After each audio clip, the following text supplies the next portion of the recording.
బాగా చెప్పింది. ఇంటెలిజెంట్ అండి ఓ కోడలు సురేఖ.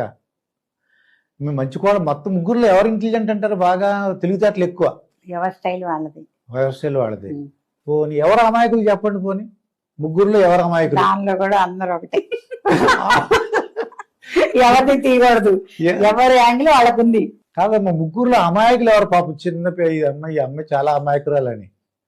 ఒకటి అత్తగారు ఏం చేస్తుందంటే కొద్ది వీక్ ఉన్న వాళ్ళని, ముగ్గురులో ఈ అమ్మాయి వీక్ అనుకో, అన్ని పనులు ఈవిడ చేత చేస్తుంటారు. మన చేతులు సమానంగా లేవు కానీ అవి మూడు సమానం ఉన్నాయి. తెలివితేటల్లోనూ అమాయకంలోనూ అందరూ చదువుకున్నారు. అందరు ఎవరి యాంగిల్ వాళ్ళది. ఒక్కొక్కళ్ళకి ఒక్కో స్టైల్లో తెలివితేటలు ఉంటాయి. ఒక్కొక్కళ్ళకి ఒక్కో స్టైల్లో మెతకుండొచ్చు, కానీ ఎవరి యాంగిల్లో వాళ్ళకు కరెక్ట్. మనకన్నీ నచ్చాలని లేదు కదా. వాళ్ళకి నచ్చిన వాటిని మనం అంగీకరించాలి, మనకు నచ్చిన వాళ్ళు కూడా అంగీకరించాలని నేను ఎలా కోరుకుంటాను, వాళ్ళు కూడా అలాగే కోరుకుంటారు. అలాగే వాళ్ళు ముగ్గురు అనుకోవాలి కదా, సరే నా తల్లి కూడా మాట్లాడుతుంది అని వాళ్ళు అనుకోవాలి.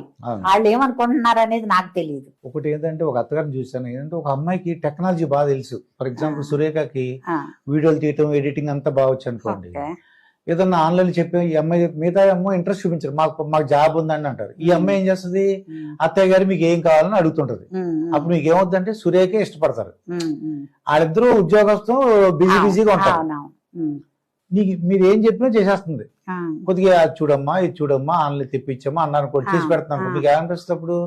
చాలా సంతోషం, సురేఖ అమ్మో కొద్దిగా మనసులో ఉంటది, పైకి ఎక్స్ప్రెస్ చేయలేరు. వాళ్ళ జాబ్ ఈమె నన్ను చూసుకుంటుంది, వాళ్ళు జాబ్ చేసుకుంటున్నారు కాబట్టి ఈమె నన్ను చూసుకుంటుంది కాబట్టి ఈమెను నేను చూసుకోవాలి, అప్పుడు నా బాధ్యత. అవును, ప్రేమ ఉందని చెప్పటం కాదులే గాని ఇప్పుడు వాళ్ళు సంపాదించుకుంటున్నారు నన్ను వదిలేసి, అవునా?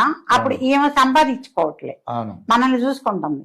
అప్పుడు మనం ఏమన్నా చేత అయితే ఈమెను చూసుకోవాలి. అమ్మాయికి సురేఖ అని పేరే మా తల్లిదండ్రులు మంచి పెట్టారు. సురేఖ మంచి రేఖ ఉందండి, మంచి అత్తగా దొరికిస్తుందమ్మా నీకు.